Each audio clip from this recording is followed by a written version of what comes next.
चीज को आयुर्वेदा भी एंडोर्स करता है और साथ में मॉडर्न साइंस भी इसको एंडोर्स करती है कि फास्टिंग से आपके बॉडी के अंदर इन्फ्लामेशन में कमी लाई जा सकती है। तो यदि आप अपनी इन्फ्लामेटरी आर्थराइटिस को ठीक करना चाहते हैं, रेमिशन तक जाना चाहते हैं, तो आपको दो काम प्रायोरिटी पर करने होंगे। पहला, गठिया बाय रूमेटॉइड आर्थराइटिस या किसी भी प्रकार की इन्फ्लामेटरी आर्थराइटिस के अंदर अब आप इवन रिमिशन तक जा सकते हैं। इसका मतलब है आप अपनी बीमारी के अंदर दर्द, सूजन, स्टिफनेस उसको पीछे छोड़ सकते हैं, नियर नॉर्मल स्थिति को पा सकते हैं। इसके माध्यम से आप अपनी दवाइयों को भी काफी हद तक बंद कर सकते हैं और इसके बारे में आज हम चर्चा करेंगे। आज मैं आपको एक इंपॉर्टेंट टिप दूंगा और वो टिप है फास्टिंग। फास्टिंग को करके किस प्रकार मेरे मरीज ने अपनी बीमारी के अंदर लाभ पाया, आइए इसे सुनते हैं। डॉक्टर का मुझे वीडियो मिला मेरे हस्बैंड को, तो हमने कंसल्टिंग किया, तो उनकी मेडिसिन वगैरह सब चालू की और जो डाइट बताया वो मैंने की, तो उससे मुझे काफ़ी आराम मिला। और सबसे पहले वेट लॉस करने के लिए कहा था और आज मुझे ये मेडिसिन जो मिली है, जो चार्ट सब ये डाइट का मिला है, मुझे बहुत आराम मिला है। तो मैं भी आपको कहना चाहती हूँ कि आप लोग भी कोई ये कंसल्टिंग करो। अगर ज़्यादा प्रॉब्लम है किसी को रोमेटाइटिस का, अगर डॉक्टर बोल रहे हैं कि ऑपरेशन ही करना पड़ेगा, तो लेकिन आपको ये करने से 100% आपको श्योर रिजल्ट मिलेगा। ऑपरेशन टल सकता है क्योंकि मेरा ऑपरेशन का ही टाइम आ गया था, लेकिन अभी मुझे बहुत अच्छा है। नमस्कार, मैं हूं डॉक्टर संजीव अग्रवाल और जैसा आप जानते हैं कि हम आर्थराइटिस, डायबिटीज और वेट लॉस को लेकर के तरह तरह के वीडियोस बनाते हैं जिससे आपकी नॉलेज को अपग्रेड किया जा सके। और आज हम चर्चा कर रहे हैं इन्फ्लामेटरी आर्थराइटिस की। इन्फ्लामेटरी आर्थराइटिस के अंदर दरअसल आपका जो इम्यून सिस्टम है वो कुछ इस प्रकार के एंटीबॉडीज बनाता है जो बाय मिस्टेक आपके जॉइंट्स के नॉर्मल टिश्यू पर अटैक करते हैं। ये अटैक करते हैं आपके जोड़ की इनर साइनोवियम के ऊपर और वहां जब अटैक करते हैं तो सूजन, इन्फ्लामेशन आना शुरू होता है और इन्फ्लामेटरी सेल्स कुछ अलग प्रकार के केमिकल्स निकालती हैं जिन्हें साइटोकिन्स कहते हैं और ये साइटोकिन्स के कारण और इंटरल्यूकिन्स के कारण इन्फ्लामेशन और बढ़ता है, जोड़ में सूजन आती है, जकड़न आती है, दर्द होने लगता है और धीरे धीरे आपके जॉइंट के टिश्यू डैमेज होने लगते हैं। इवन कार्टिलेज, बोन की आउटर लेयर, उस पर इरोजन आ जाते हैं, जॉइंट में डिफॉर्मिटी आती है, आखिरी में आपको सर्जरी करानी पड़ती है। तो यदि आप अपनी इन्फ्लामेटरी आर्थराइटिस को ठीक करना चाहते हैं, रेमिशन तक जाना चाहते हैं, तो आपको दो काम प्रायोरिटी पर करने होंगे।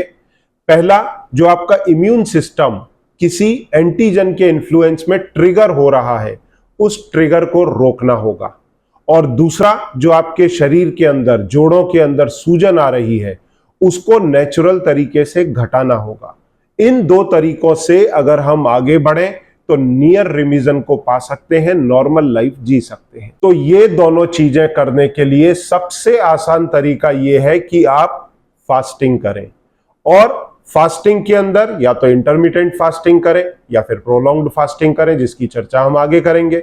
और सबसे बड़ी बात यह है कि इस चीज को आयुर्वेदा भी एंडोर्स करता है और साथ में मॉडर्न साइंस भी इसको एंडोर्स करती है कि फास्टिंग से आपके बॉडी के अंदर इन्फ्लामेशन में कमी लाई जा सकती है, आपके इम्यून सिस्टम को ट्रिगर होने से रोका जा सकता है। इंटरमिटेंट फास्टिंग एक ऐसी चीज है जो वेस्ट के अंदर काफी प्रचलित हुई है और अब धीरे धीरे हमारे देश के अंदर भी इसकी जगह बनती जा रही है और दरअसल हमारे लिए ये कोई नई चीज नहीं है। उपवास रखें, इंटरमिटेंट फास्टिंग करें, बात एक ही है। आपने अक्सर देखा होगा उपवास के दौरान लोग सुबह में मील कुछ भी नहीं लेते, दोपहर में कुछ हल्का फल्का फ्रूट लेते हैं या एक आध चाय लेते हैं और रात में अपना नॉर्मल फूड लेते हैं। तो that is called intermittent fasting. In other words, हमारे ट्रेडिशन में इसको उपवास कहा जाता है। दरअसल आजकल लोगों का खाने पीने का तरीका पूरी तरह से बदल चुका है। वो 24 घंटे के अंदर कभी भी कुछ भी खाने लगे हैं और अक्सर इसको कुछ चीजों ने हवा दी है।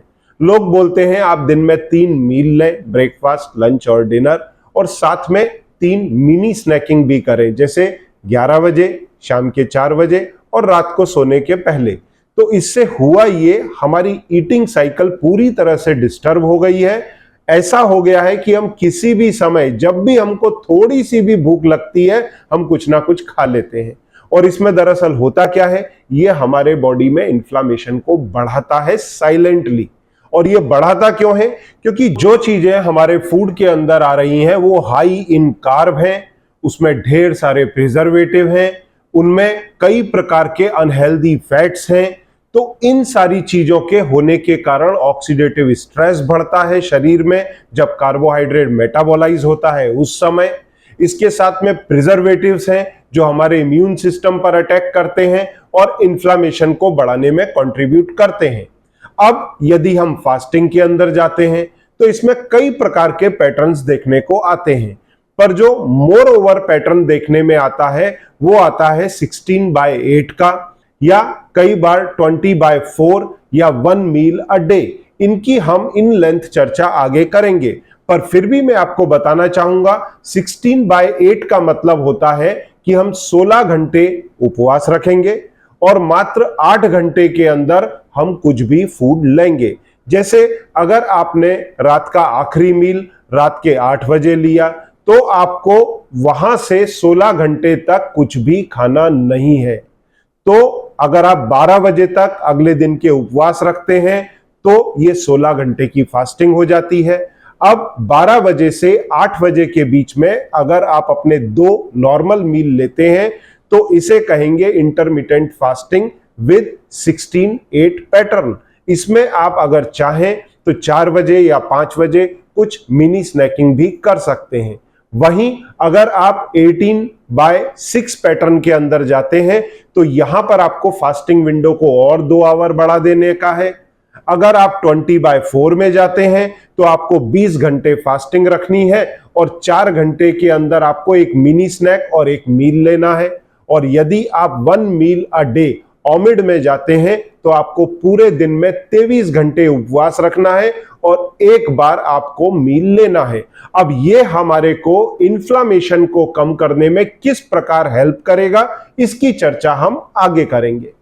तो इंटरमिटेंट फास्टिंग या उपवास 4 तरह से आपके इन्फ्लामेशन को कम करता है।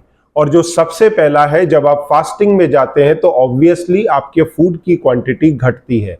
अगर फूड की क्वांटिटी घटेगी तो ये अपने आप में ही 30% एंटी इन्फ्लामेटरी हो जाता है, क्योंकि क्वांटिटी घटने पे कार्बोहाइड्रेट और टॉक्सिन्स या फिर पेस्टिसाइड्स जो आपके भोजन से आते हैं या किसी भी प्रकार के एंटीजन आपके शरीर में कम जाएंगे, आपके इम्यून सिस्टम को वो अटैक कम करेंगे, आपके बॉडी के अंदर इन्फ्लामेशन ऑटोमेटिक कम हो जाएगा। वहीं दूसरी चीज, जब आप फास्टिंग के अंदर जाते हैं तो आपकी बॉडी धीरे धीरे ऑटोफेजी में जाती है, जिसके लिए एटलीस्ट 16 से 18 घंटे की फास्टिंग की आवश्यकता होती है। ऑटोफेजी का मतलब होता है आपकी बॉडी आपके ही शरीर के अंदर पड़े हुए वेस्ट प्रोडक्ट को रीयूटिलाइज करती है। इसके अंदर सेल्यूलर डर्ट या किसी प्रकार के कैंसर सेल या फिर वेस्ट मटेरियल जो आपके शरीर में काम नहीं आ रहा है उसको यूटिलाइज करती है एनर्जी जनरेट करने के लिए, रॉ मटेरियल के रूप में या फिर रिपेयरिंग के रूप में। तो ऑटोफेजी अपने आप में फिर एंटी इंफ्लामेटरी के रूप में काम करती है यह प्रोसेस। इसके बाद में जो तीसरा सबसे इंपॉर्टेंट है, जब आप भोजन कम करते हैं तो आपके शरीर के अंदर कार्बोहाइड्रेट की मात्रा घटती है। जब कार्बोहाइड्रेट घटेगा, ब्लड शुगर घटेगा, इन्फ्लामेशन घटेगा। ऐसी स्थिति में आपका शरीर सर्वाइवल के लिए एनर्जी सोर्स के रूप में फैट का इस्तेमाल करता है। तो जो बॉडी के अंदर फैट सेल है वहां से फैट का यूटिलाइजेशन शुरू होता है। फैट अगर शरीर में घटेगा तो सबसे पहले एडिपोकाइंस की मात्रा भी घटेगी, क्योंकि फैट की मात्रा घट रही है तो एडिपोकाइंस भी सूजन पैदा करते हैं, तो उनसे होने वाला इन्फ्लामेशन कम होता है। वहीं ये फैट कन्वर्ट होता है कीटोन बॉडीज में, और कीटोन बॉडीज एंटीऑक्सीडेंट का भी काम करते हैं, साथ में सोर्स ऑफ एनर्जी भी है, तो ये इन्फ्लामेशन को कम करने में भारी मदद करता है। इसके साथ में जब आप लंबे समय तक फास्टिंग करते हैं तो आपकी पूरी body as a whole healing process के अंदर जाती है, और इसमें आपकी गट का माइक्रोबायोम वो भी अछूता नहीं है। दरअसल इसका जो बेसिक कारण किसी भी प्रकार की ऑटो इम्यून या इन्फ्लामेटरी आर्थराइटिस का है वो आपके गट के माइक्रोबायोम का खराब हो जाना है। यहां पर एक ऐसा फैक्टर है जिससे आयुर्वेदाचार्य और एलोपैथीशियन दोनों ही सहमत हैं।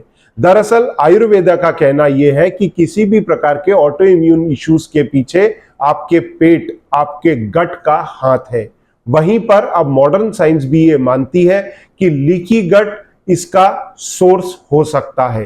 तो ऐसे में अगर आपके गट का माइक्रोबायोम कुछ नहीं खाने पर अच्छी तरह हील होता है, गट हील होती है, लीकी गट से आप निजात पाते हैं, तो इन्फ्लामेशन को घटाने के अंदर, ऑटो इम्यून इश्यूज को घटाने के अंदर भारी मदद मिलती है। तो ये थे 4 फैक्टर जिनको आप फास्टिंग के जरिए पाकर के इन्फ्लामेशन को घटा सकते हैं। अब यहां पर मैंने एक टेक्निकल टर्म यूज किया है, लीकी गट। दरअसल क्या होता है, जब आप प्रिजर्वेटिव से भरा हुआ भोजन या इस प्रकार का भोजन जिससे आपका शरीर पहले एक्सपोज नहीं हुआ है, या कई प्रकार के ऐसे एनिमल फूड जिनसे आने वाले बैक्टीरिया, वायरस, ये जब आपके पेट में पहुंचते हैं तो हेल्दी बैक्टीरियाज की अमाउंट कम हो जाती है, अनहेल्दी बैक्टीरिया ज्यादा हो जाते हैं जो आपके गट को डैमेज करते हैं। और जब ये डैमेज करेंगे तो कुछ इस प्रकार का अपचा हुआ भोजन या इस प्रकार के प्रोटीन जो पूरी तरह मेटाबॉलाइज नहीं हुए हैं वो आपके ब्लड सिस्टम के अंदर पहुंच जाएंगे और उसके अगेंस्ट आपकी बॉडी एनिमी समझ करके इम्यून सिस्टम कुछ एंटीबॉडीज बनाएगा और ये एंटीबॉडी उन प्रोटीन फेसेस को देखकर उससे मिमिक करते हुए आपके बॉडी के टिश्यू के ऊपर अटैक कर देंगे। तो इससे ऑटो इम्यून डिजीजेस बढ़ती हैं, चाहे वो जॉइंट से रिलेटेड हो या आपके किसी भी दूसरे सिस्टम जैसे पेट या न्यूरोलॉजिकल या किसी दूसरे सिस्टम से रिलेटेड हो। तो लीकी गट का ट्रीटमेंट करना या लीकी गट की केयर करने से किसी भी प्रकार के ऑटो इम्यून इश्यूज में लाभ पाया जा सकता है। अब आगे बढ़ने से पहले यदि आपको भी गठिया बाय, रूमेटॉइड आर्थराइटिस या किसी अन्य प्रकार की इंफ्लेमेटरी आर्थराइटिस है या कोई ऑटो इम्यून इश्यू है तो सामने दिए गए नंबर्स पर कॉल करके मेरे असिस्टेंट और मेरी मदद ले सकते हैं। इसके लिए हम लोग 100 डेज के डाइटरी प्रोटोकॉल, इसकी अलग से क्लासेस लेते हैं, प्रोग्राम रन करते हैं जिसके माध्यम से आप अपनी डाइट के अंदर करेक्शन करके लाभ पा सकते हैं। और अब यदि आपको अपने इंटरमिटेंट फास्टिंग को नेक्स्ट लेवल पर लेकर के जाना है तो कई बार मैंने ये देखा है लोग 1 दिन, 2 दिन या 3 दिन का उपवास भी रखते हैं, पर यहां मैं आपको इतना लंबा उपवास रखने की सलाह नहीं दूंगा। अगर आप 1 मील अ डे, दिन में 1 बार भोजन करते हैं तो इसे इजीली किया जा सकता है और हमारे ट्रेडिशन का तो ये हिस्सा रहा है। इसका मतलब ये है कि अगर आपने रात को 8 बजे भोजन किया है तो अगले दिन भी आप रात के 8 बजे ही भोजन करेंगे। 24 घंटे का उपवास रखेंगे। दिन में आप चाहे तो पानी पी सकते हैं और कुछ परिस्थिति के अंदर अगर आपको क्रेविंग ज्यादा होती है या आप कुछ लेना चाहते हैं तो ग्रीन टी, ब्लैक कॉफी, वो भी बिना शुगर ली जा सकती है, या नींबू पानी बिना शक्कर का हल्का सा नमक डाल के लिया जा सकता है, या एप्पल साइडर विनेगर। इस तरह की चीजें अगर आप चाहें तो ले सकते हैं। अन्यथा आपको बाकी की चीजें, इवन नारियल पानी या दूध, इस प्रकार के सेवन से भी बचना है, या छाछ, इनके सेवन से बचें और अपने 24 आवर फास्ट को करें। अब 1 मील अ डे वाली फास्टिंग के अंदर सबसे बड़ा चैलेंज ये आता है कि कुछ लोग अपनी बीमारी से रिलेटेड दवाइयां भी लेते हैं। तो शुरुआती दौर के अंदर आप इस प्रकार का फास्टिंग ना करें। आप पहले 16/8 करें, उसके बाद में 18/6 करें, फिर 20/4 करें, फिर 1 मील अ डे पर जाएं। जब आपका दर्द, सूजन काफी कम हो जाए, आपका दवाइयों का सपोर्ट काफी कम हो जाए, उस समय आप 1 मील अ डे के ऊपर जा सकते हैं और फास्टिंग का अपनी किसी भी प्रकार की ऑटो इम्यून आर्थराइटिस के अंदर, रूमेटॉइड आर्थराइटिस में, गठिया में बेनिफिट ले सकते हैं। परंतु इसके साथ में आपको पूरा डाइटरी प्रोटोकॉल भी फॉलो करना है।